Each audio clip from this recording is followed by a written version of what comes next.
정성호 법무부 장관의 행보가 너무 이상합니다. 국회의원을 5번이나 할 수 있도록 배려해준 민주당을 배신하는 모습입니다. 이건 소속 정당에 대한 배신에서 멈추지 않습니다. 검찰개혁을 하라는 국민적 요구에 따라 이재명 정부가 출범했다는 점에서 국민에 대한 배신이기도 합니다. 검찰개혁 같은 쟁점은 정권 초기에 하는 게 중요합니다. 그래서 민주당과 이재명 대통령은 추석 전 입법을 결의한 바 있습니다. 그런데 대통령의 미국 일본 순방 기간에 정성호 법무부 장관이 반기를 든 것입니다. 대통령의 참모가 대통령에게 반기를 든 것이고 당원이 소속 정당의 당론에 반기를 든 것입니다. 검찰개혁에 대한 논의는 김대중 정부 때부터 시작했습니다. 엄청나게 많은 논의를 했고 축적된 자료도 많습니다. 수사기관에 대한 통제 방안도 2중, 3중으로 다양한 방안을 마련해 두었습니다.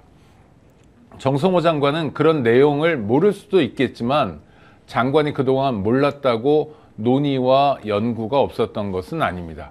정성호 장관은 검사들에게 포위되어 오로지 검사들이 원하는 대로만 움직이고 있습니다. 이재명 대통령과의 친분을 과시하더니 이런 식으로 대통령에게 결정적 부담이 되고 있습니다.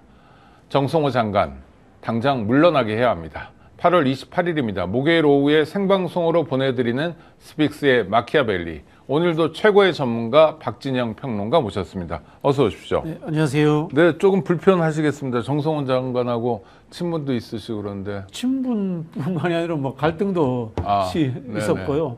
사실 이제 이 부분은 제가 뭐 솔직히 말씀드리기가 좀 부담스러운 게 네. 대통령을 모셨던 분들, 뭐 정성호 장관을 비롯하여 그다음에 법조인으로 모셨던 분들의 이야기가 다 다릅니다. 제가 뭐 여기 제야에 잠깐 뭐 미관 말직도 못하는 사람이 대통령께 전화해서 여쭤볼 수도 없고 네네. 이런 상황에서 대통령의 의중을 모르는 상황에서 참 이런 부분들은 말씀드리기가 좀 힘든 부분이 있네요. 네. 네네.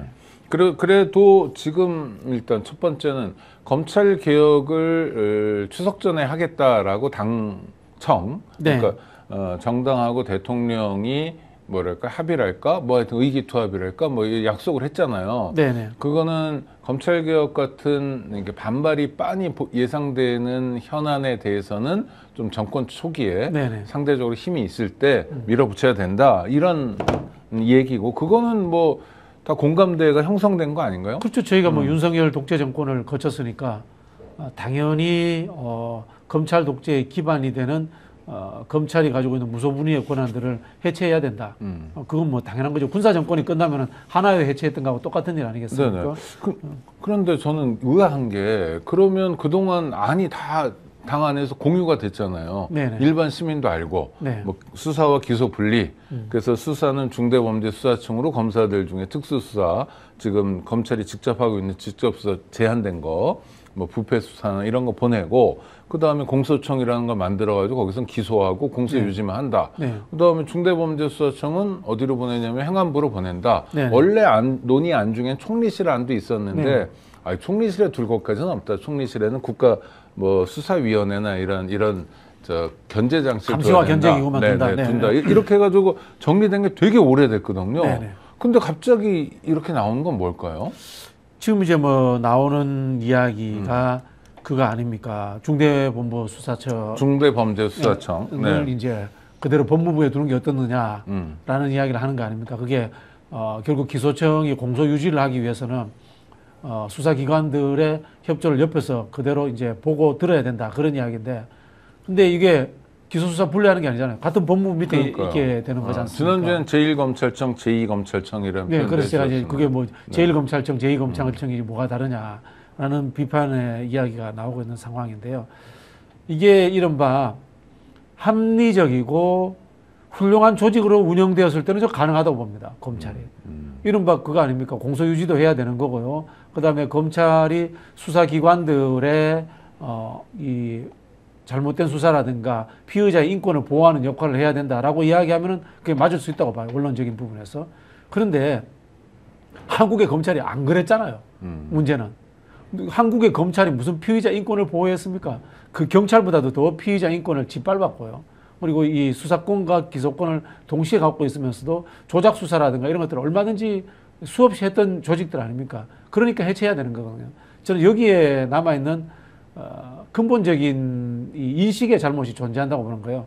이거 바로 법조인들이 가지고 있는 법에 대한 경직성에 대한 이 접근입니다. 잘못된 거는 바로 바꾸는 거예요. 법은 완결성이 저는 존재하지 않는다고 봅니다. 네. 사회적 현상이 있으면 바꾸고 사회적 현상이 마무리되고 그게 오히려 역효과를 내면 다시 바꾸면 되는 겁니다. 즉 지금은 검찰 독재를 해체하고 기소권과 수사권이 같이 붙어 있었으므로 생기는 폐해를 없애는 거예요. 이게 시대적 과제입니다.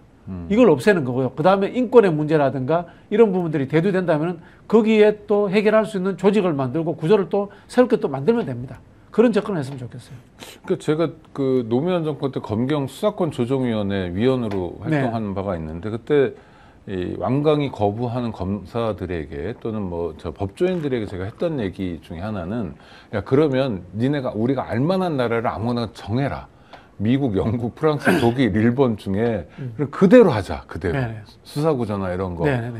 그렇게 안 하더라고요. 안 하죠. 그러다 보면 탄자니아인가 어디 네. 이 사례를 꺼내가지고 뭐 얘기해가지고 정말 이제 놀랐는데 그 한국의 특수성 이야기 네, 하잖아요. 네, 네. 한국의 특수성이라는 것이 박정희 전두환이 독재 논리로 삼았던 것 아닙니까? 그러니까요. 그리고 저기 일제강점기 때 식민사관이 한국의 특수성입니다. 그대로 있는 거고 저는 뭐 이렇게 이야기하면 뭐 들불처럼 일어나서 저를 지탄할지 모르겠지만 네네. 한국의 법학의 시작 자체가 잘못되지 않았나. 네. 뭐 그런 생각 가지고 있습니다. 어떤 면의 말씀이죠? 그 제국주의 법률로서 시작된 거 아니에요? 네네. 우리나라 사법체계라는 것이 일본 일제강점기 때의 근대법 체계가 그렇죠. 들어와가지고 일본의 고대로 이식됐죠. 그렇죠. 제도도 그게 뭐 그렇고. 네. 자기들 말로는 뭐 독일의 바이마르 헌법이다 그러는데 어떤 분들은 그게 히틀러 시대의 헌법도 가지고 온 거 아니냐. 네. 그걸 일본이 갖고 오고 일본이 또 한국에 그대로 이식시킨 거 아니냐라는 네. 그런 이야기를 많이 하거든요. 뭐 그런 부분에서 뿌리가 잘못됐기 때문에 앞으로 못 나가는 것이 아닌가라는 생각 들고요. 우리 고등학교 사회책 때 경성헌법, 연성헌법 이런 거 배우잖아요. 네네. 그거 요즘 그런 이야기 아무 데도 안 해요. 네. 외국 가면. 성문헌법 뭐 이런 그, 거. 네. 그게 이제 그 대륙법이 일본으로 건너갔다가 우리나라에 오면서 정리돼서 온 거. 일본이 요약, 정리, 분류의 세계 최강대국 아닙니까? 학문적인 부분에서.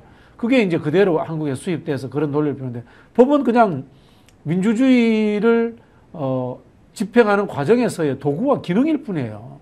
근데 그게 신성시대잖아요. 그래서 제가 그런 비판도 많이 합니다. 법치주의가 뭐냐? 그 주의가 아니다. 룰 오브 로다. 법에 의한 지배를 이야기하는 거다. 그럼 실제로 법치주의가 아니라 입헌주의, 헌법주의다. 인간의 기본권을 지키겠다라는 컨스티튜셔널리즘이다라는 이야기를 이제 저희 같은 이제 정치학하는 사람들은 많이 하거든요. 법에 대한 잘못된 이해들을 진보든 보수든 대한민국의 대다수의 법조인이 저는 갖고 있다고 봐요. 네. 그래서 결국은 사법개혁을 법조인이 하는 게 그게 아니다라는 이야기를 지금 또다시 드리고 싶어요. 네, 맞습니다. 그 법조인들 중에 성품이 좋고 나쁘고 사람 좋은 사람 많죠. 개인적으로 진보적이냐 보수적이냐를 떠나서 법을 보는 관점들이 좀 뭐 이렇게 경직돼 있는 건 맞는 것 같고 지금 트위클님이라는 구독자께서 경찰은 믿으세요. 경찰이 더 이상해라고 댓글 써주셨는데 지금 이제 경찰의 문제를 다루는 게 아니라 검찰이 가지고 있는 수사 기능을 어디로 뽑아야 되는데 그게 중대범죄수사청이라고 지금까지는 상정을 한 거고 조국혁신당도 마찬가지입니다. 그 중대범죄수사청을 어디에 두느냐의 문제라는 거 오해 없으셨으면 좋겠다는 거고요. 또 하나는 제가 이제 그 민주당 안이라는 게 이제 대통령 안인데 공약안 이거 만들어지는 과정도 지켜봤고요. 근데 그때는 이제 야당이고 그러니까 검사들의 개입이 상대적으로 없거나 없었죠. 네, 그랬죠. 네. 그다음에 이제 집권한 다음에 국정기획위원회가 안을 만들었어요. 그때는 법무부가 와서 이제 보고도 하고 그랬습니다. 뭐 잘 못한다고 갔다 다시 와 뭐 이런 것도 있었지만 하여튼 보고해가지고 국정기획위원회는 이제 정부와 여당이 함께 만들었잖아요. 인수위를 대신하는 기구요. 거기 나온 안이 있거든요. 왜 그 안대로 아니고 막상 입법을 하려는 순간에 법무부는 다른 카드를 들고 나올까? 그것도 오선 의원이. 네. 이게 전 진짜 의아해요. 그러면 국정기획위원회 때 그때 그러니까 법무부에서 딴소리는 했지만 설득을 못한 거거든요. 네. 그리고 확정된 거죠. 국정기획위원회에서. 일단 이제 민주당이 정성호 장관에게 물어봐야 되는 것은 뭐 쉽게 말하면 그겁니다. 대통령이 의중이에요? 아니죠. 아니라는 거 알죠. 네. 이거 물어봐야 됩니다. 네네. 그다음에 두 번째 대통령실하고 최소한의 상의는 했습니까? 대통령실이라 하면은 이제 민정수석실이겠죠. 근데 대통령실하고 상위 문제는 좀 꼬입니다. 왜냐하면 네. 민정수석실의 주요 보직을 차지하고 있는 사람들이 검사 출신들이어서 네, 네, 네. 검찰 개혁에 대해서는 일정하게 이제 좀 네. 반동적인 역할을 보여주고 있는 것 같아요. 이제 그러니까 결국 이제 대통령의 의중이 어느 쪽에 있느냐에 대해서 먼저 좀 확인을 해야 되겠죠. 그게 저는 첫 번째 선결 조건이라고 봅니다. 아니, 그 대통령의 의중은 반복적으로 확인이 됐다는 네, 거죠. 네, 네. 그러니까 행안부에 중대범죄수사청 두는 거, 총리실에 국가수사위원회 네, 두는 네. 것은 저도 그렇게 알고 근데 있습니다. 반복적으로 확인이 됐는데 왜 이제 와서 꼬이냐. 그러니까 이게 시간이 자꾸 가고 그다음에 민영배 의원하고 민영배 의원은 이제 검찰개혁 특위장이잖아요. 네, 네. 정성호 장관하고 이러면서 갈등이 언론이 볼 때는 전면전 뭐 이렇게 이거 세다 이거 뭐 이렇게 나가니까 정권 초기에 굉장히 중요한 시기 아닙니까 지금? 네네. 네, 답답해서 드린 말씀이에요. 둘이 통화해도 되잖아요. 예를 들면. 제가 이쪽 전문가가 아니니까 네네네. 말씀드리기는 쉽지 않은데 이게 정치적인 문제까지 저는 내포되어 있는 것 같아요. 솔직히 말씀드리면. 네. 뭐 어떤 정치적 문제입니까? 좀 공개 좀 해주세요. 네. 아니 뭐 여러분들도 다 짐작이 가실 네. 것 아닙니까? 예. 당 대표 어. 와 이 대통령실의 관계 설정의 문제, 저 이런 게 포함되어 있는 것 같아요. 네. 그리고 이 정부 초기에 개혁의 주도권을 당이 잡을 것이냐, 네. 청이 잡을 것이냐 하는 이런 부분들도 저는 뭐 관련되어 있는 것 같고요. 만약에 우리 박진영 선생님 말씀하시는 그런 거라면 네. 이건 정말 망측한 일인데요. 왜냐하면 다른 것도 아니라 검찰 개혁은 내란 극복과 함께 이재명 정부의 제1사명이잖아요. 네. 근데 그 문제를 가지고 주도권이 여기에 들어온다? 이거는 그래서 저는 이게 전 아니었으면 좋겠다는 지금은 뜻에서. 저는 네. 대통령실이 한미 정상회담 때문에 정신이 없었잖아요. 그러니까요. 정신이 없었고 이제 에이펙 때문에 또 정신이 없습니다만 네네. 그 와중에도 대통령실이 움직여야 된다고 봅니다. 비서실장과 정무수석실 라인들이 당과 협의하는 게 필요하다는 생각이 듭니다. 그냥 행정부, 네네. 법무부, 행안부에 맡겨두기보다는 저는 그럴 필요가 있다라고 봅니다. 그럼 예를 들면 우상호 정무수석 정도가 네. 정성호 장관도 부르고 네네. 예를 들어 민영배 특위위원장도 부르고 네네. 그래서 한 자리에서 네네. 하나하나 짚어가면서 이런 불협화음이 밖으로 나오지 않도록 네네. 단속하기도 하고 네네. 또 협의하기도 하고 그래야 된다? 그렇죠. 뭐 정무수석이 서열상으로 민정수석보다 높은지는 모르겠는데요. 아마 우선순위일 겁니다. 네네네. 정무수석이 비서실장 다음 서열로 알고 있는데 네네. 민정수석을 뭐 대동해도 되고요. 그렇게 해서 비공개 테이블을 많이 열어야 됩니다. 지나간 이야기 한번 네네. 드리자면요. 문재인 정부 당시에 제가 아는 바로는 조국 민정수석 주도하에 법무부 장관, 행안부 장관, 그다음에 국정기획위원회 담당 분과위원장이었던 박범계 의원 해서 모임을 비공개로 아주 자주 했던 걸로 저는 알고 있습니다. 정권 초기예요. 네, 정권 초기예요. 그 안이 지금 와서 생각하면 뭐 문제는 많았습니다. 검찰 개혁을 완수하지도 못했습니다만은 그 회의체를 운영하는 것은 굉장히 유연하게 잘 돌아갔습니다. 비공식적으로 이루어졌는데 아마 밖에서는 전혀 몰랐을 거고요. 어떤 갈등이 있었는지 이런 게 전혀 안 나왔거든요. 그래서 지금은 제가 봤을 때는 청와대의 이제 뭐 대통령실의 조율의 영역이 발동해야 될 시기가 아닌가 하는 생각이 듭니다. 그리고 정성호 장관의 여러 말들이 나오는데 보면 이게 다 보통 검사들 얘기를 대변하고 있는 거 아닌가. 근데 왜 그 자리에 가면 사람들이 그렇게 됐지? 라는 일반적인 또 의문도 좀 생기더라고요. 저는 뭐 정성호 장관이 이른바 현재 이제 법무부와 검찰청의 검사들한테 포획됐다고는 보지 않습니다. 아, 그렇습니까? 오히려 민주당 또는 민주당 주위에서 활동했던 법조인들 중에 그 지금 당에서 추진하는 검찰 개혁과 다른 방법을 이야기하는 분들이 제법 있습니다. 네네, 검사 네. 출신들이 다들 네, 요새 검찰 말하기 출신들이 시작했더라고요. 네. 있거든요. 그런 분들의 의견도 듣고 있다는 정도로 저는 뭐 생각을 합니다. 네.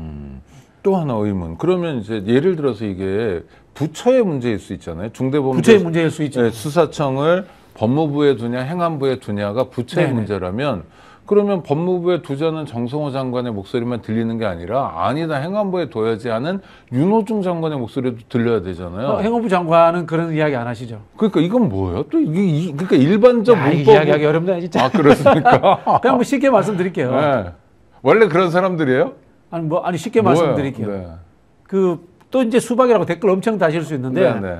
윤호중 장관 탁월한 사람이에요. 네. 국정 전체를 조망할 수 있는 능력이 있는 사람이에요. 아 그러니까 이 국면에서 빠지는 거예요? 뭐 그 쉽게 말씀드리면은 이게 쉽게 얘기하는 게 더 어려워가지고요. 네. 저처럼 생각하실 것 같아요. 윤호중 장관은. 이거 부처 이기주의 분명히 작동하잖아요. 네네. 근데 이게 부처 이기주의 수준이 아니라 아, 대한민국 법조인들 이기주의잖아. 이게 다 포함되어 있잖아요. 법조 직역 이기주의다. 아, 그렇죠. 네네. 국회에 있는 법조인, 변호사, 변협도 있고 뭐 수없이 있잖아요. 그죠? 네네네. 수없이 많은 이기주의가 지금 이 검경수사권 조정에 포함되어 있단 말이에요. 네. 그러면은 행안부 장관 내가 가지고 올게. 이렇게 이야기하면은 행안부가 경찰 조직을 장악해서 자기들의 밥그릇을 챙기다라고 하는 논란에 빠질 수 있단 말이에요. 네. 슬쩍 피해줘 버리는 거예요. 아, 윤호중 장관은. 아. 그럼 뭐 어디로 가느냐? 당 국회. 청와대로 가는 거예요. 네네네. 아 그러네. 근데 지금 박진영 평론가 말씀하신 단어 중에 법조 직역 이기주의와의 싸움이다라는 게 귀에 쏙 들어오는 게 맞습니다. 실제로 보면 법조인들이 아닐 것 같은 분들도 이런 문제에 대해서는 굉장히 그 공수처법 반대했던 민주당 검사 의원들 이야기 한번 쭉 풀어드릴까요? 21대 국회 때. 네네네. 22대 국회 때는 안 그럴 것 같아요. 저는 그래서 법조인 제가 늘 비판하잖아요. 판사도 한 통속입니다. 전부 다. 네, 그러니까. 변호사조차도 거의 한 통속일 경우가 많습니다. 네. 민변이라든가 뭐 저기 대표적으로 그 양반 이름 뭐야 인천에 이용우 의원인가? 네네. 이용우 의원이 지금 이용우 의원 정도 민영배 특위의 간사죠. 이용우 의원 정도 되지 않으면 저는 웬만해서 법조인 믿지 않습니다. 민변 출신이죠. 또 김용민 의원 이런 정도로 민변 활동을 열심히 한 사람들 말고는 한 편이다. 95%는 다 한 편이라고 보시면 됩니다. 알겠습니다.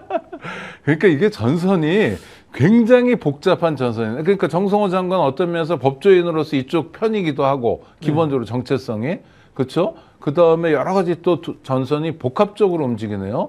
그러니까 하여튼 풀어야 되잖아요. 정권 초기에 이거 며칠 가면 안 된다고 생각하거든요. 저는요. 이재명 정부 발목 잡는 거고 이거야말로 지지율 떨어뜨리는 건데 역시 대통령실이 나서야 합니까? 아니면 다른 방법? 대통령실이 나서야 별 방법이 없을 것 같아요. 네. 네. 저는 근데 그거 한편 이런 생각도 해봤어요. 중대수사본부 중대범죄수사처 그냥 독립기관으로 또 두면 안 돼요? 아니 청이니까 어느 부의 외청 정도로 둬야 설계가 되는데 공수처 있잖아요. 아니면 그렇죠 공수처 모델로 두는 것도 공수처 모델로 둬도 네, 되고 네. 아니면 이런 생각도 해봤어요. 맞아요. 네, 저 그거 찬성할 수 있겠네요. 맞아요. 중대본부수사처를 본부 없애는 거야. 시도별로 다 쪼개져 버리는 거야. 뭐 그것도 좋은 방법이네요. 뭐 그런 생각도 해보고 다양한 생각을 해봐야 되는데 약간 자치적 개념으로 지금 이게 미국식이잖아요. 제가 이야기하는 게. 네네네. 미국에는 마약 관련 수사기관이 또 따로 있잖아요. 독립기관으로. 네. 뭐 다 따로 놀잖아요. 상호 견제하지 않습니까? 네. 한 3,000개의 경찰청이 있다라고 얘기할 정도죠. 네, 그런 식의 좀 쪼개버렸으면 좋겠다는 생각도 해보는데 그래 결국은 지금 정부 조직 개편을 짜는 팀들이 공무원들이 짜고 있으니까 이게 상명하복에 피라미드 조직에 그렇게 만들어야 된다는 강박관념에 빠져 있는 꼭 그대로 또 맞춰가는 거예요. 잘 아시겠지만 미국의 그 관료 조직이 생각보다 엉성하잖아요. 우리 시각으로 보면 네네. 잘 돌아가잖아요.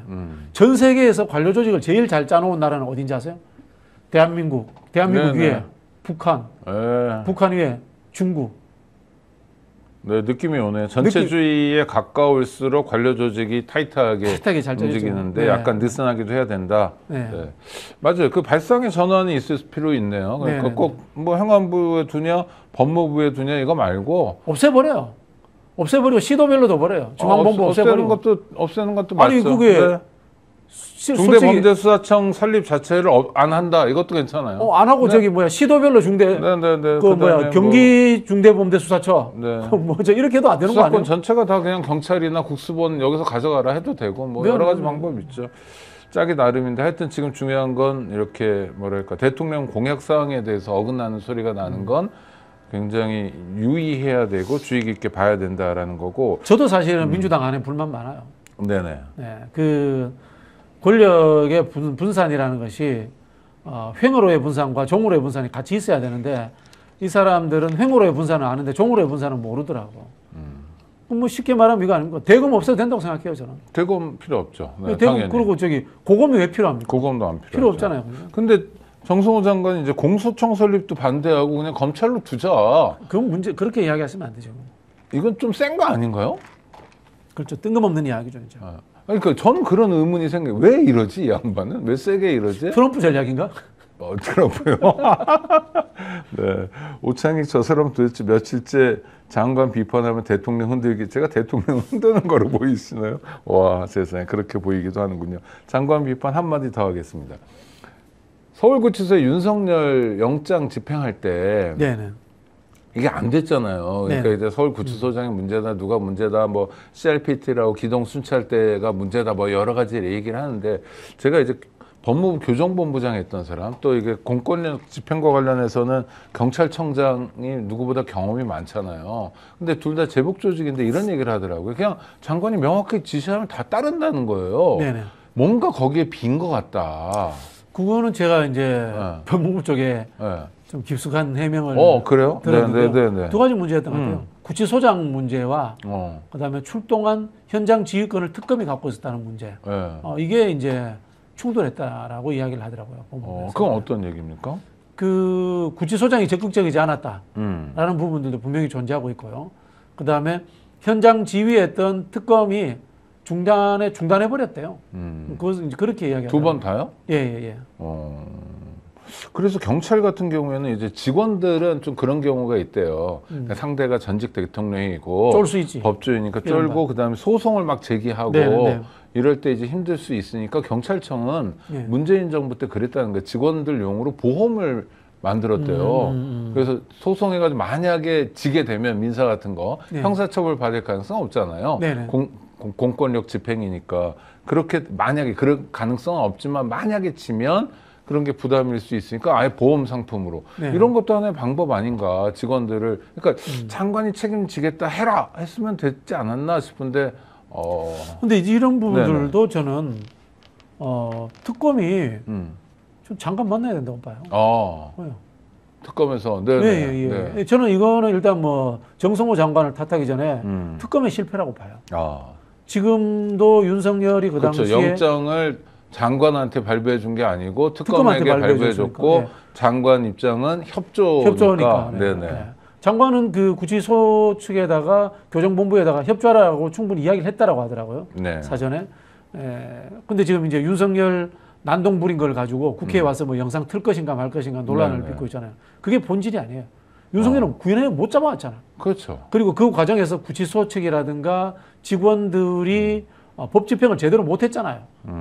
그게 저는 본질이라고 봐요. 네. 아니 그러니까 거기는 법 집행하기 굉장히 용이한데 감옥이니까. 제한돼 있잖아요. 누가 네네네. 방해하지도 않고 뭐 네네. 무슨 옛날처럼 뭐 치위가 있거나 돌멩이가 날라드는 공간도 아니고. 그렇죠. 저기 뭐야 누구야 우리 정청래 민주당 대표 이야기처럼 그물을 던지든지 이불을 들고 가서 돌돌 말아 버리든지 그러니까. 충분히 가능하잖아요. 그러니까 완력으로 제압하는 건 너무 쉬운 일이잖아요. 쉬운 한 일이죠. 명이고 네, 여기는 네. 여럿이고. 네네네. 근데 이게 반복적으로 안 됐다는 거는 국가 작용이 안 된 거니까 두고두고 성찰해야 되고. 그렇죠. 이거는 중요한 건 이제명 정부 때 안 됐다 이런 그렇죠. 거는 이거는 좀 살펴야 특검하고 교정본부 양쪽 다 엄청나게 이 지탄받아야 될 일입니다. 네. 네, 그것도 좀 챙겨봐야 될 것 같고요. 알겠습니다. 하여튼 뭐 정권 초기에 이렇게 검찰 개혁이 암초를 만난 것 같아서 좀 걱정을 했습니다. 그 다음에 또 다음 얘기를 한번 가보면요. 자, 대통령이 이제 오늘 새벽에 들어왔는데 일정이 3박 6일이었습니다. 근데 이게 말이 그렇지 3박 6일이라는 게 그러니까 5박 6일이잖아요, 원래. 근데 2박은 그냥 비행기에서 그냥 어떻게 해보겠다는 거고, 이거 너무 무리 아닌가요? 저는 이재명 대통령께 가장 큰 불만이 네네. 아니 좀 이렇게 하지 마세요, 제발 좀. 그 보는 국민들도 힘들고 저도 이제 개인적으로 이제 대통령하고 개인적인 친분 관계가 어쨌든 좀 있지 않습니까? 네네. 뭐 힘들기도 하고 이게 초반에 너무 페이스 오버하는 거 아닌가 보기 힘들어요. 그리고 저기 강훈식 비서실장 그 제 후배인데 네네. 힘들어하더라고. 아니 그리고 총리도 힘들어하시고 얼굴들이 다 이렇게 네네네. 좀 떴어요. 근데 네네. 이재명 대통령은 아마 타고난 체력이 좀 있는 것 같고 어렸을 때 뭐 네네네. 산에서 산삼을 많이 주워 먹은 것 같다라고 네. 스스로 추정하잖아요. 그 저기 뭐야 그 안동인데 고향이 네. 봉화 쪽하고 붙은 안동이거든요. 네네. 그러다 보니까 산골짜기. 산삼 저기 네. 송이 이런 거 나는 동네입니다. 네네. 하여튼 그런데 네네. 국민들이 바라는 건 대통령이 이렇게 시간 아끼고 뭐 잠을 비행기에서 자고 이런 거가 아니라 네네. 예산 쓰더라도 좀 정확히 잘 때 자고 쉴 때 쉬고 네, 좀- 일할 때 일하고 맞아요. 그리고 참모들도 있고 그 따라간 기자들도 누렇게 뜰 것 같은데요. 제가 2022년 대선 직전에도 네. 그 이동영 작가하고 김성애 의원하고 같이 쓴 책이 있어요. 거기 제가 마지막 단락을 이렇게 썼어요. 네. 대통령이 행복해야 국민이 행복하다. 물론 뭐 이제 일하는 거를 좋아하시는 분이시니까 그렇게. 근데 이 대통령은 그렇게 막 쉬지 않고 일하면 행복한 스타일이잖아요, 캐릭터가. 네네네. 근데 이건 바꿔야 될 것 같아요. 그래도 쉼이 있어야죠. 그렇죠. 트럼프하고 골프도 한 번씩 치고 네. 뭐 이런 게 좀 있었으면 좋겠어요. 네. 그러니까 하루 좀 있다 오더라도 네, 진짜 네, 네, 골프 네, 얘기도 했으니까 골프라도 트럼프하고 같이 필드 나가서 좀 치자고 그러고 네, 네, 몇 시간이라도 다음부터 해외 순방 일정이 앞으로 굉장히 많을 거 아닙니까? 많죠. 저는 이런 걸 안 했으면 진짜 네. 이런 3박 6일 이런 거 안 했으면 좋겠어요. 네네. 우리가 양자도 하고 다자간도 해야 되고 에이펙에 초대하면 또 다른 나라들도 네, 또 네, 그만큼 좀 해줘야 되잖아요. 다른 나라의 정상들하고 놀아주는 것도 외교예요. 그러니까 본인도 좀 노시고 네. 이렇게 했으면 좋겠어요. 우리 하고 있는 이 외교라는 것이 근대에 이제 유럽에서 왕정 시대 때 만들어진 프로토콜 가지고 대부분이 이루어지잖아요. 네네. 왕정 시대의 외교가 노는 거잖아요. 네. 국제 정치 배우면 유명한 거 배웁니다. 회의는 춤춘다. 들어보셨어요? 네. 회의가 춤춰요? 회의는 춤춘다. 회의는 춤추는 게 회의입니다. 네. 원래 우리가 하고 있는 이 유럽식 국제법 체계가 지금 우리 외교계를 다 이렇게 흐름을 만들었잖아요. 그게 이제 유명한 메테르니라는 오스트리아 제상 시절에 네네. 그 나폴레옹이 망하고 오스트리아의 빈에 모여가지고 나폴레옹이 망한 이후에 국제 질서를 어떻게 할 것인지 이제 구체적으로 복귀시키죠. 네. 민족 국가들을 다 이제 다시 쇠퇴시키는데 회의를 합니다. 회의를 1년 동안 하는데 1년 동안 춤만 춰요. 아이고. 네. 그래서 이제 그 회의는 춤춘다는데 근데 그 결과가 도출돼요. 춤추면서. 네. 알겠습니다. 그래서 우리가 이제 다자간 외교, 양자 외교 이런 걸 활발하게 해야 되는데 오늘 막 들어온 속보가 북한 지도자 김정은 위원장이 중국의 전승절 네네. 80주년 행사에 가겠다고 발표를 했더라고요. 그러면 김정은이 지도자가 된 다음에 소위 국제 무대에는 네. 뭐 트럼프도 만나고 그랬지만 다자간 무대는 처음이거든요. 네네. 이거 굉장히 중요한 계기 아닐까요? 간보러 오는 거죠. 간보러 오나요? 네. 그러면 우리도 좀 움직여야 되지 않나? 저는 근데 김정은 보러 이재명 대통령 간다 이건 좀 그렇죠, 약간. 전혀 없고요. 우원식 국회의장이 가시니까 네. 충분히 저는 뭐 역할 하실 거라고 봅니다. 이제 국가의전 서열 2위 아닙니까? 그렇죠. 그리고 제가 알기로 우원식 의장님이 실향민이에요. 원래 황해도입니다. 네, 맞아요, 원래 맞아요. 이제 네. 북한 분이고 이산 가족이에요. 네. 태어난 거가 북한에서 태어난 건 아닌데 네네네. 부모님이 황해도 분인가 그렇게 들었어요. 그리고 네. 이제 뭐 독립운동가 집안이고 네네. 각별하게 이제 그런 좀 애정이 있어요, 고향에 네, 대한. 네. 그래서 좀 대통령의 메시지를 전하면서 의미 있는 진전 만들 수 있다라고 이렇게 보고요. 김정은이 중국 가는 이유는 첫 번째는 러시아 우크라이나 전쟁이 곧 끝날 수도 있다라는 신호로 저는 보입니다. 네네. 러시아 우크라이나 전쟁이 끝나면은 러시아가 북한한테 더 이상 그렇게 많은 이익을 줄 수가 없어요. 그렇겠죠. 그렇게 네. 된다면은 다시 이제 북한 입장에서는 전통적으로 자신들의 가장 큰 후견 국가였던 중국과의 관계를 좀 더 밀접하게 해야 되겠죠. 뭐 그런 취지도 있고 그러면은 이제서야 다시 개혁 개방 문제에 대해서 또 시각을 바꿀 수 있다라는 그런 생각이 듭니다. 김정은 입장에서. 아니 그러니까 한반도가 약간 요동치고 있다 이런 생각도 네네네. 드는 거예요. 왜냐하면 일단 대한민국은 새로운 리더십이고 이 리더십은 우리가 잘 아는 바 그대로 한반도의 평화가 되게 중요하고 전쟁 없는 나라, 그다음에 대화하고 협력하고 네네네. 뭐 이런 리더십이고 그러니까 김대중 대통령부터 왔던 햇볕 정책을 계승하는 북은 뭐 대체로 일관된 리더십이긴 하는데 국제 무대 갑자기 이런 식으로 네. 나오기 시작하면 이게 잘하면 이 판이 굉장히 좋은 판으로 갈 수 있지 않나. 뭐 이런 여기에 기대. 이제 네. 피스메이커가 트럼프죠. 그러니까요. 결국은 미국과 중국의 화해입니다. 저는 이게 동북아에서의 새로운 질서를 짜는데 핵심이라고 봅니다. 북한 전문가들은 북미 간의 어떤 특별한 관계가 이루어져야 된다. 뭐 이런 이야기들을 하시는데요. 저는 본질은 미중이라고 봅니다. 저는 지금의 국제정치 전문가들이 붙이는 새로운 미중 냉전을 저는 가짜 냉전. 우리 그 유럽 축구 보면은 가짜 스트라이크 이야기 들어보셨죠? 네네. 예를 들자면 손흥민도 가짜 스트라이크 많이 했고 네, 이강인도 가짜 스트라이크 많이 하고 이제 스트라이크 자리에 있는 것처럼 하다가 뒤로 빠지면서 이제 골 넣을 수 있는 공간을 만드는 건데 저는 지금 미중 관계가 가짜 냉전이다 이렇게 네네. 그렇죠. 개인적으로 냉전 아니죠. 보고 그냥 네. 자기 국가 이익 놓고 그냥 경제 그래서- 문제지 이거 네네. 안보 투쟁 아니다라고 보고 있습니다. 네네. 그래서 좀 더 제가 좀 설레는 얘기를 하면 그러니까 트럼프가 경주에 오고 시진핑이 경주에 와서 에이펙 때 우리 마당에서 네. 우리가 좀 반찬도 잘 차려가지고 그렇죠. 네. 한반도 문제를 굉장히 진일보시킬 수 있는 기회 아닐까. 거기에 러시아까지 오면 더 좋죠. 그러니까 푸틴도 러시아가 에이펙 국가인지 모르는 분들 많더라고요. 네네. 러시아 에이펙입니다. 태평양 국가죠. 예, 태평양 국가라고 네. 하고요, 자기들. 네. 네. 태평양 조금이 좀 걸쳐 있죠. 베링해도 있고. 블라디보스톡 있지 않습니까? 거기에 북한이 오는 것까지는 저는 쉽지 않을 거다라고 보고요.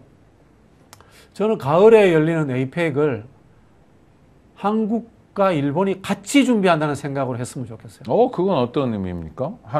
한일의 입장이 같으니까요. 지금. 네네네. 이른바 미중 간의 신냉전이라고 일컬어지는 안보 경제의 이 갈등 속에서 한국과 일본이 처한 역할이 거의 같기 때문에 관세 위협 이런 상황에서 관세 위협도 갖고 이제 그 결국은 반도체와 AI를 중심으로 한 신성장 산업의 이 선진국들 간의 산업 구조 조정 문제 아닙니까 이게 쉽게 말하면. 근데 이상하게 일본하고 우리하고 이제 안 겹치게 돼 버렸어. 네. 자동차 외에는 일본하고 우리하고 거의 안 겹칠걸요?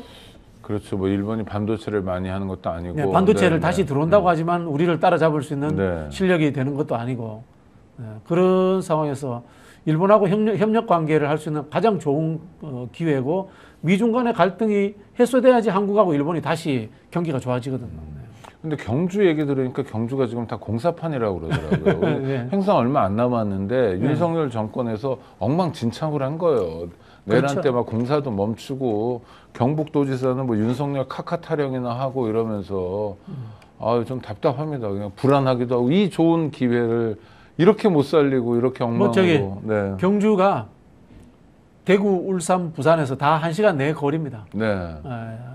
인근에 이제 대도시들 활용해서 그렇게 하는 것이 좋지 않겠나 생각이 들고 시진핑하고 트럼프 와버리면 모든 게 끝이죠. 그렇죠. 네, 거기다가 푸틴 오면은 만세고요.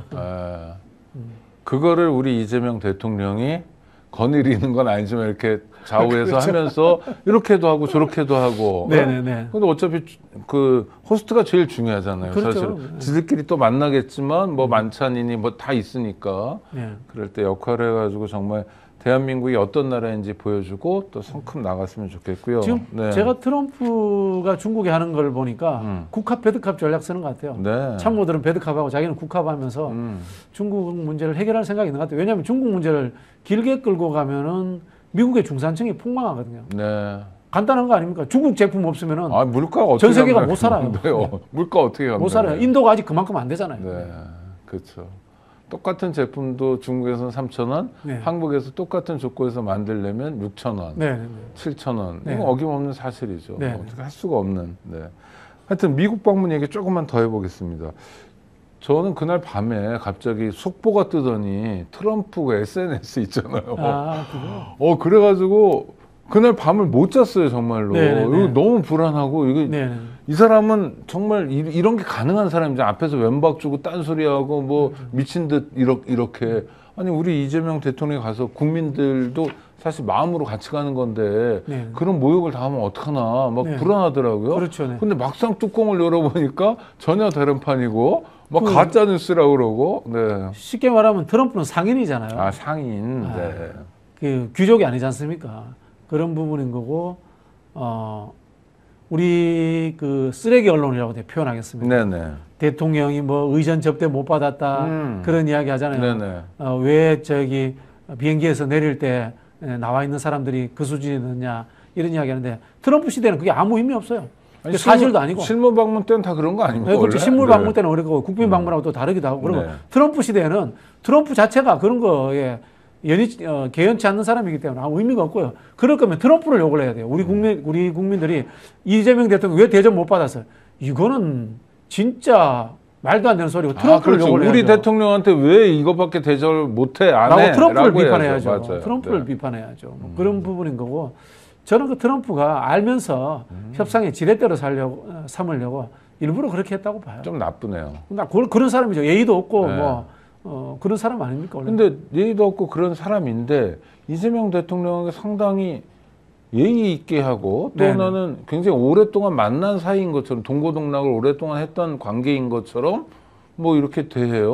준비를 워낙 많이 해갔으니까요. 준비를 다 해간 거잖아요. 네. 어떤 변칙적인 상황이 나오더라도 대응할 수 있도록 다 해갔고 그렇다고 해서 우리가 변칙적인 준비를 한 것은 아니고 원칙에 입각해서 준비를 해갔는데 특히 저는 강훈식 비서실장을 데리고 간 게 신의 한 수였다. 그건 어떤 생각이 의미입니까? 언론 보도 나온 그 얘기입니까? 네네네.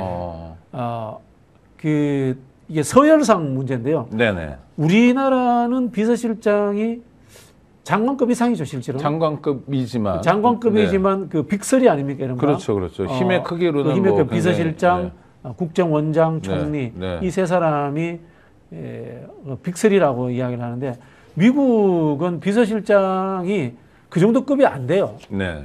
그냥 진짜 비서예요.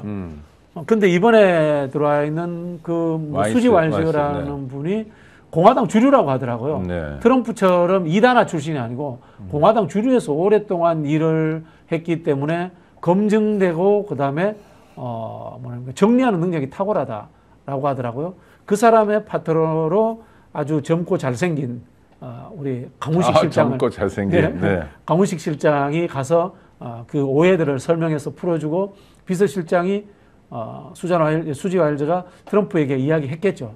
이거 가짜 뉴스다. 그게 이제 바로 먹히지 않았나라는 생각이 듭니다. 그러니까 좀 성의를 보였다 이런 건가요? 그러니까 대통령 비서실에 3명의 실장이 있는데 우리는 네. 다 총출동했다. 네네. 성의도 보였고 이제 미국이 돌발 변수에 다 중요하니까. 대비한 거죠. 네. 네. 오랫동안 그런 준비한 게 돋보였다. 또 어떤 대목이 돋보였습니까? 그리고 저는 이제 뭐 협상에서 특히 국방비, 네네. 국방비 늘리겠다 문제, 투자하겠다 문제, 다 선제적으로 트럼프가 생각하고 있는 걸 이야기를 다 해버려요. 네네. 근데 다 모호하게 이야기해요. 그렇죠. 이게 진짜 정말 잘한 게 아닌가라는 생각입니다. 국방비 올리겠다고 했잖아요. 네. 무기 사겠다고 안 한 거예요. 그렇죠. 방위비 올리겠다고 안 한 거예요. 국방비를 어디서 올릴지는 우리 마음인 거야. 그 다음에 투자하겠다고 했잖아요. 투자하겠다고 했는데 뭐 조선업 관련해서는 확실하게 투자 약속을 했던 건데 기업이 투자하겠다는 것은 알 수 없어요. 기업은 투자하겠다고 했다가 이윤이 안 생기고 재미 못 볼 것 같으면 투자 안 해도 되는 거예요. 근데 그것도 이제 대통령이 하는 것처럼 또 약속을 그렇죠. 해줍니다. 투자야 뭐 기업이 하는 거니까요. 네네네. 네. 그래 많은 사람들이 아니 외국과의 관계에서 조약이나 협정 또는 이건 투자 약속인데 그렇게 생각해도 돼? 모호하게 해도 돼? 그러면 원래 그렇게 하는 거예요, 외교는. 외교는 원래 모호한 거예요. 네. 많은 사람들이 국제법이 우선이냐 국내법이 우선이냐 가지고 이야기하지만 뭔지 아시죠? 무조건 국내법이 우선입니다. 그럼요. 네. 네. 국제법 뭉개도 되는 거예요, 그게. 아니 뭐 국회의 비준을 거치면 국내법과 동일한 효력을 실효성이 가지죠. 있다. 뭐 네. 이런 얘기죠. 그런 거를 가지죠. 그럼 대한민국 정부가 우선입니까? 유엔이 우선입니까? 그러니까요. 유엔은 네. 그냥 협의 기구예요. 구속력이 없잖아요. 그죠? 그런 부분에서 외교를 정말 본질적으로 이해하고 선제적으로 전략적 메시지를 아주 잘 던졌다. 그런 생각이 들었습니다. 그런 가짜뉴스를 퍼뜨리면서 어떻게든 대한민국 대통령을 공격하려고 했던 우리나라의 극단 세력, 극우 세력 어떻게 해야 됩니까? 이거는 이념 투쟁을 저는 해야 될 필요가 있다라는 생각이 드는데요. 네.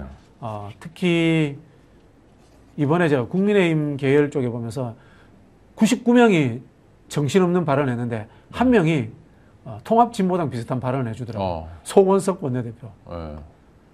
미국에 너무 많이 뜯겼다. 그런 식의 발언. 그런 발언 해줘야 되는 게 맞아요. 네네네. 예. 야당이니까? 야당이니까 그런 발언 해줘야 되는 거예요. 근데 이 나머지 사람들은 전부 다 미국의 국익을 이야기하는 것처럼 이야기해야 돼요. 이건 매국노 집단이에요. 네. 대한민국의 극우라고 하는 사람들 그냥 매국노예요. 예. 그런 부분에서 저는 이념적 치탄을 그 사람들에게 퍼부어야 된다. 라는 생각이 듭니다. 특히 그 고든창이라든가 로라루머 같은 이 중국계 반공주의자들이 그런 루머들을 엄청나게 퍼뜨렸잖아요. 그게 저는 한국의 이제 복음주의 교회 쪽이라든가 또는 극우이면서 윤석열 정부에서 안보 라인에 있었던 사람들을 통해서 국내에 그 찌라시 수준의 논리가 직수입된다라고 알고 있습니다. 이거 서로 주고받는 거죠? 서로 주고받는 거죠. 네. 그리고 고든창이나 로라루머가 어떤 백그라운드를 갖고 있는지 한번 조사해 봐야 됩니다. 저는 미국의 극우 싱크탱크에 관련성이 있다. 장학생일 가능성도 있고. 장학생일 가능성이 있고. 한국에서 누가 그런 극단 세력들이 또 도와주고 있을 수도 그렇죠. 있고. 그 극우 싱크탱크들은 어떤 이익 세력들과 관련이 있을 겁니다. 싱크탱크들은 용역도 받아야 되고 로비하는 돈을 받아야 되잖아요. 어디서 받겠습니까? 기업한테 돈 받겠죠. 어떤 기업일지 이런 거 한번 대한민국 언론 진짜 뭐예요, 진짜. 이럴 때마다 답답해요. 그런 거 좀 가서 탐사 취재하고 그러니까 미국의 극우는 한국과 어떻게 연결되는가 이런 거 특집 한번 좀 만드세요. 좀. 어떤 유명 기업인이 멸공 이런 걸 좋아한다는데 그렇죠. 멸공을 좋아하고 글자 쓰는 것만 좋아할까? 아니면 어떻게 연결되어 있을까? 그런 거 해야 돼요. 그래서 그런 기업인이 미국에 살아남을 수 있습니까? 없잖아요. 네. 독립기념관장이라는 사람이 있더라고요. 이 사람이 광복절에 자체적인 독립기념관 차원의 광복절 기념식 할 때 국민들한테 굉장히 상처를 줬는데 광복이 뭐 연합군 덕분이라고요. 근데 이 사람은 문제 제기가 있는데도 자기 임기가 2027년 8월 5일까지 2년 남았다고. 이 사람은 탄핵 못 합니까? 아니 그러니까요. 이거 임명직 아닙니까? 임명직인데. 계약 임명직인데 이거 그냥 냅둬야 되나요? 그래서 저는 이런 생각하는데 뭐 국회가 탄핵 남발했다 이런 이야기 하는데 저는 국회에 탄핵 전문 상임위가 있었으면 좋겠어요. 왜냐면은 국회가 탄핵이라는 게 결국 인사 관련 인사니까 이 사람 불러서 탄핵했으면 좋겠어요. 그 법적으로 안 되죠. 네. 탄핵 대상 아닌 거예요. 탄핵 대상 아니죠. 이 사람 왜 탄핵 대상 아니죠? 저는 행정부 자체의 인사권이 있지만 국회에 광범위한 탄핵권을 줘가지고 국회가 1년에 한 4,000명, 5,000명씩 그 행정부의 공무원들 탄핵해버렸으면 좋겠어요. 그게 전 제대로 된 민주주의라고 생각해요. 그러니까 문제가 있으면 국회 차원에서도 뭔가 대응을 할 수 있어야 되는데 국회 헌법상 탄핵 제도를 좀 활성화해야 된다. 그런 생각이 드는데 이 사람은 이제 공직할 수 있는 사람이 아니죠. 그러니까 지금 최근 뉴스는 뭐 독립기념관에서 친구들 불러서 예배하고 뭐 국민의 것이니까 이렇게도 쓸 수 있다 뭐 어쩌고저쩌고 이러는데 이 사람도 아마 젊은 시절 좌파였죠. 아니고요. 이 사람은요. 원래 우파였나요? 아니요. 그냥 교사였습니다. 교사가 이런 이야기 하면 교사도 하면 안 되는데. 교사였다가 오산고등학교인가 하여튼 어디 고등학교 선생이었다가 총신대라고 그 예장에서 좀 보수적인 측 있잖아요. 장신 말고 총신, 뭐 합동인가 통합인가 이거 약 갑자기 헷갈리는데 그쪽에서 역사 교육학과 교수를 했어요. 그래서 이 사람은 원래 그냥 뉴라이트가 아니라 라이트. 총신에서는 통했을지 모르겠는데 총신대 사범대 교수였다가 이쪽하고 연결돼가지고 지금 70세거든요. 이분이. 작년에. 저는 뭐 교수를 두 개로 나누고 싶은데 연구자 교수는 해도 되는데 학생들을 가르치는 교수는 이런 분은 하시면 안 된다고. 그러니까요. 왜곡된 사관이고 사실 이런 이야기하는 분들 많아요. 연합공들에 의해 가지고 해방되었다 이런 이야기하는 분들 많은데 이게 개인의 학문의 영역에서 이런 이야기 할 수 있지만 학생들을 가르치는 영역이라든가 독립기념관장은 이런 이야기 하면 안 되죠. 사실 그 논리도 따져 들어가 보면요. 우리가 이제 카얄포 외우잖아요. 네. 카이로, 얄타, 포츠담. 이게 한국을 독립시킬 것인가 문제에 대해서 그 당시에 이 5대 강국들이 회담할 때 이제 끄집어내는 이야기잖아요. 카이로에서 중국 저 당시 총통이었던 장개석이 최초로 조선을 독립시켜야 된다는 이야기를 꺼내잖아요. 그러면은 장개석에게 그렇게 그 말을 만들어내는 원인은 뭐냐? 그 1932년 윤봉길 의사까지 가는 거 아닙니까? 1932년 임정 활동도 있고 무장 투쟁도 그렇죠. 있죠, 1932년 윤봉길 네. 의사가 홍콩 공원에서 폭탄을 던짐으로써 중국 인민이 깨어나게 했다라고 장개석이 이야기를 합니다. 그때부터 장개석이 상해 임시정부를 인정을 하고 도와주잖아요. 도와주는 과정에서 상해 임시정부가 지난한 무력투쟁을 통해 가지고 독립운동을 한 겁니다. 네. 그 독립운동의 연장선상에서 카이로 회담에서 장개석이 이야기를 꺼낸 거예요. 그렇죠. 만약 조선 사람들이 독립운동도 안 하고 그냥 일본에 가만히 있었으면 안 해줘요. 노예로만 살았으면 네. 보이지도 않잖아요. 보이지도 않아요. 안 해줘요. 네네네. 관심도 없고. 그렇죠. 이게 역사라는 것에서 국사학과가 있고 사학과가 있고 따로 있잖아요. 네네. 대학교 가면은. 네, 뭐 서양사학과 있는 학교도 그렇죠, 있고요. 그렇죠. 네. 그래 국사학과는 결국은 역사적 객관을 주체적 국민이 어떻게 해석할 것인가 문제로 갖고 온단 말이에요. 네. 중국 입장에서는 동북 공정이고 자기들 나라의 변방사예요. 우리는 우리의 한국사예요. 고구려 역사가 다른 겁니다.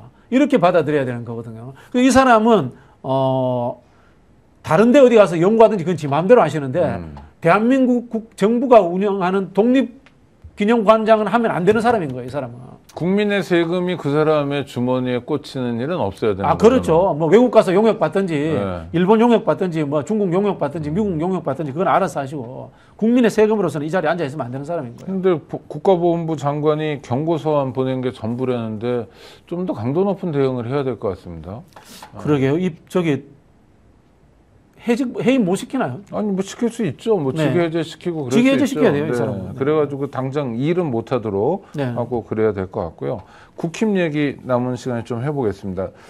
1, 2등 후보가 표차는 간발의 차였어요. 네네. 물론 이제 각자 한 사람은 이제 당원 투표에서 앞섰고 한 사람은 여론조사에서 앞섰지만 뭐 그거를 몇 대 몇으로 섞느냐에 따라서 결과도 바뀔 수 있었지만 하여튼 결국은 가장 극단적인 4명의 후보 중에 가장 센 후보가 됐습니다. 이 의미는 뭐예요? 망하는 거죠. 이제. 망하는 겁니까? 네. 장동혁이 국민의힘 망하게 하는 거죠. 체제 밖의 극우 정당이라는 뜻입니다. 윤석열 내란을 찬성하잖아요. 네. 그럼 뭡니까? 쿠데타를 인정하는 거잖아요. 그럼 자유민주주의적 헌법 질서를 부정하는 겁니다. 네. 반체제 정당이에요. 해산되어야 됩니다. 법률적으로. 그러니까 장동혁 후보가 이렇게 둘이 남았을 때 보니까 김문수가 오히려 멀쩡해 보였잖아요. 네네네. 그러니까 그 정도로 아주 극단에 가 있는 거예요. 극단에 가 있는 거예요. 극단에 가 있는 이유는 네. 아는 게 없어서 그래요. 아는 게 없고 권력욕에 사로잡히니까 당선만 되면 된다. 유행 따라가면 된다. 그런 생각하는 거예요.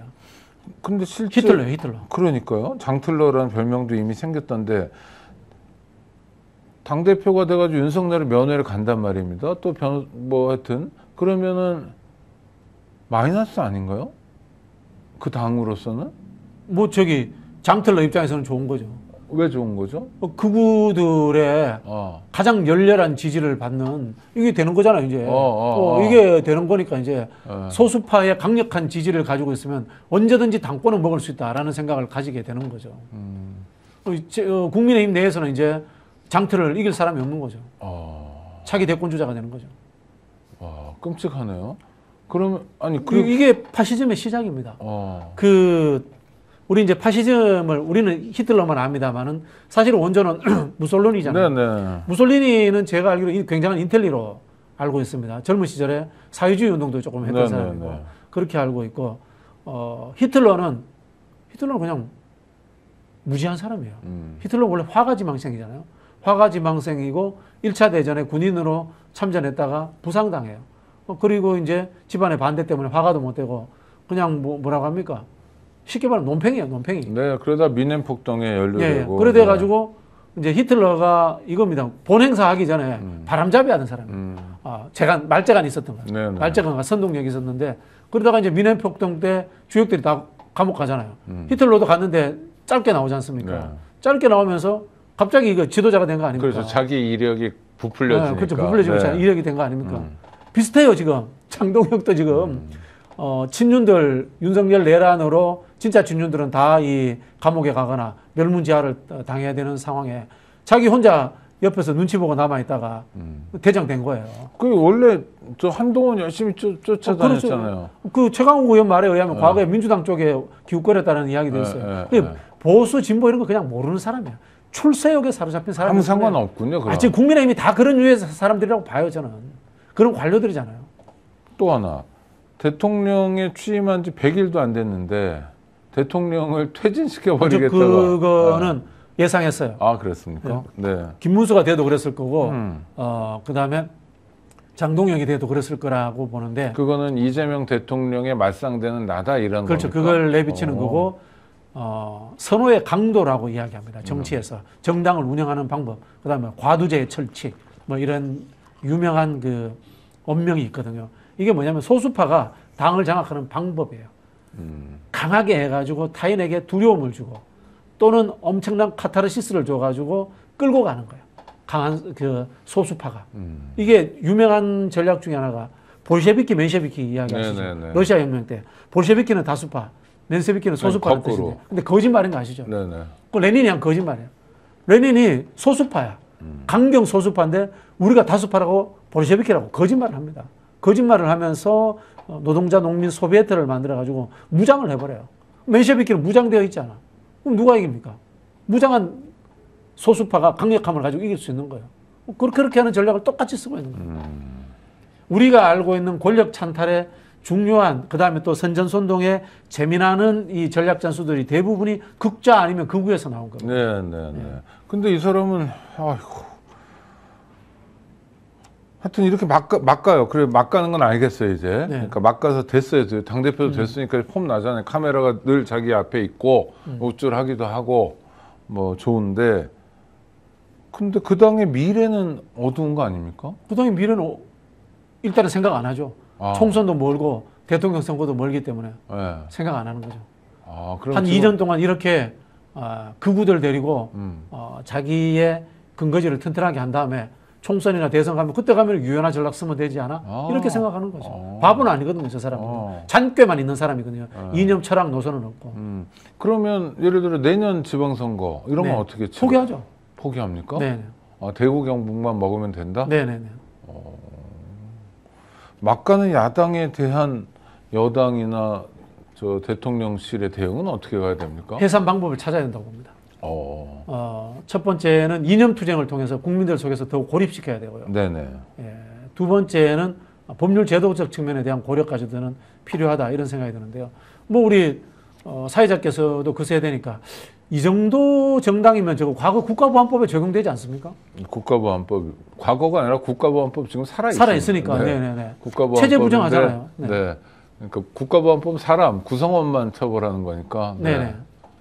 문제가 있죠. 네, 이 통진당 사태하고 한번 네, 비교해 네, 보시면 네, 그렇죠. 통진당은 네. 내란 예비 업무 아닙니까? 네. 근데 여기는 만약에 그 당시에 내란 당시에 국회의원들이 조직적으로 계엄 해제에 참여하지 않았다라면은 내란 예비가 아니고 내란 참여입니다. 네. 아니 참여하지 않았잖아요. 그게 네네네. 그게 예전 뭐 저게 아니라 네네. 실제로 그랬잖아요. 그렇죠. 국회의사당에 와서도 본회의장에 안 들어오고 있는 그렇죠. 사람들이 있었고 네네. 아예 당사에서 그냥 네네. 있었던 사람들이 있었고 그게 추경호 또는 한덕수, 뭐 윤석열 라인을 통해서 이제 정돈이 됐던 거가 확인이 되고 있잖아요. 판결로는 확인되지 않았습니다. 그렇죠. 네.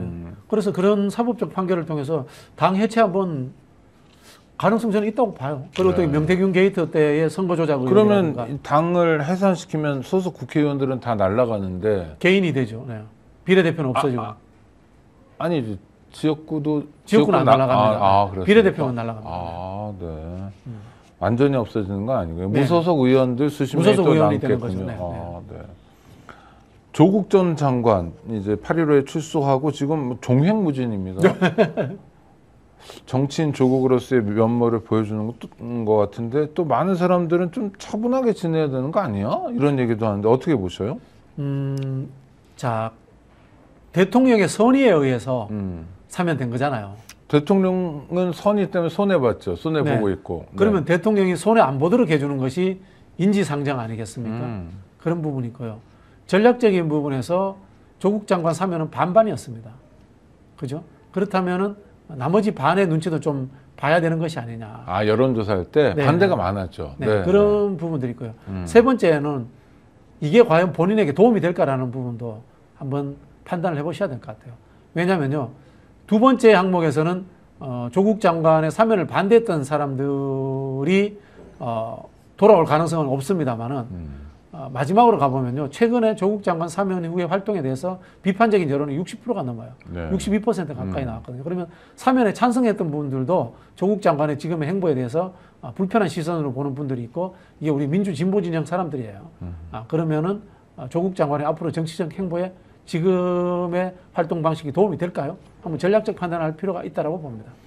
그러니까 지금 뭐 이렇게 뭐 경상도 갔다가 광주도 갔다 이런 게 사실상의 대권 행보잖아요. 근데 그렇게 보이죠. 대통령 선거가 5년쯤 남았는데 이거 어떻게 해석해야 돼요? 그러니까 뭐 임박한 것도 아니고, 예? 뭐 4년 6개월, 4년 8개월 남은 대선을 지금 준비하고 있는 조국 전 장관의 모습 뭡니까 이건?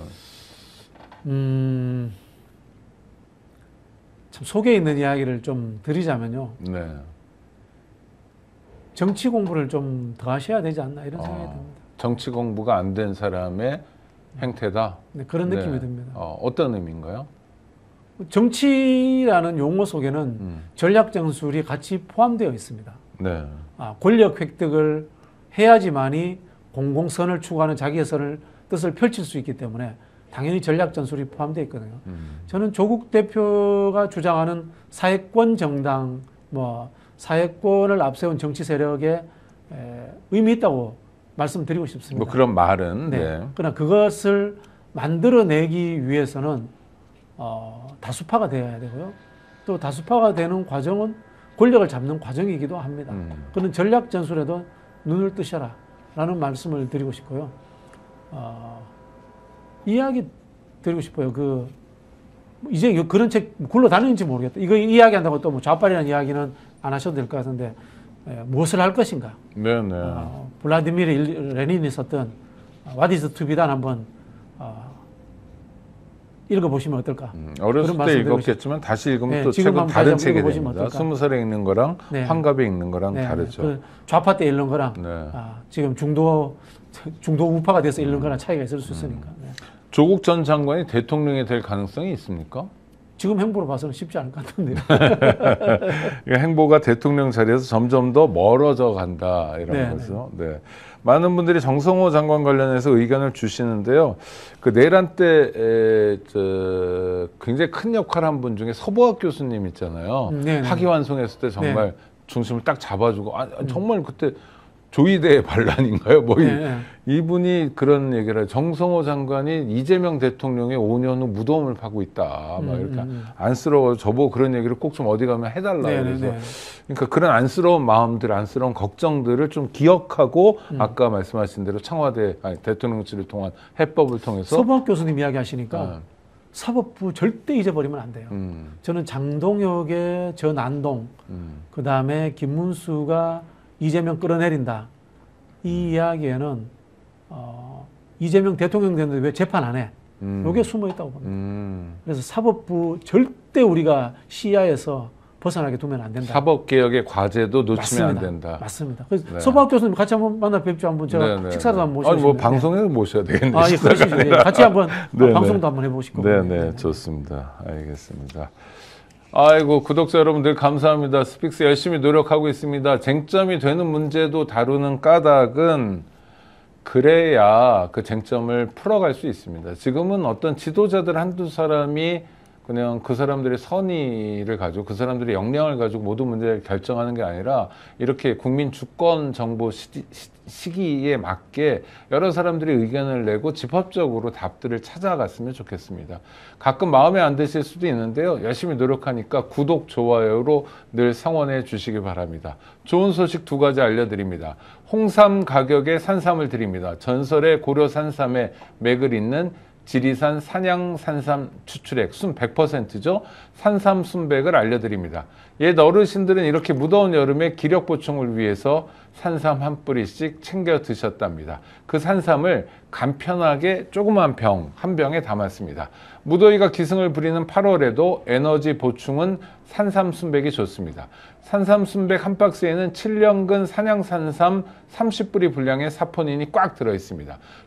다양한 사포닌 종류와 압도적 농도, 흡수율을 높이는 컴파운드 K까지 강화해서 몸에 쑥쑥 에너지를 제대로 채워줍니다. 온라인 후기가 18,000건 가까이 됩니다. 거의 만점 가까운 평점을 자랑하고 있습니다. 8월에도 변함없이 산삼 순백 1+1 그리고 10병을 추가로 드립니다. 그러니까 30, 30의 열이니까 70병이죠. 산삼 순백 70병과 함께 올 여름 건강하게 나시기 바랍니다. 검색창에 산삼 순백으로 검색하시거나 전화 문의는 1666-1080입니다. 1666-1080입니다. 스픽스가 요새 아주 쇼핑몰을 잘 돌리고 있습니다. 정말 기다렸던 상품들이 많은데요. 이번엔 민어회입니다. 매년 여름마다 완판됐던 민어회가 돌아왔습니다. 여름철 보양 생선 민어 집에서 간편하게 드실 수 있고요. 민어 중에서도 단연 최고로 치는 목포 민어만 취급합니다. 혼술하실 때도 좋고요. 2-3분이 한 끼 식사할 때도 아주 좋은 음식이 됩니다. 민어회 400g 구성인데요. 선착순 공동구매 특가로 24,000원에 드립니다. 여러 부위를 함께 담았습니다. 등살, 뱃살, 껍질, 불에 초장, 와사비, 간장 소스까지 배송해 드립니다. 스픽스 쇼핑몰 챙겨 보시고요. 민어회만이 아니라 아주 좋은 상품들 여럿 있으니까 함께 해주시기 바랍니다. 다음에 또 뵙도록 하겠습니다. 박진영 평론가님도 고생하셨습니다. 감사합니다.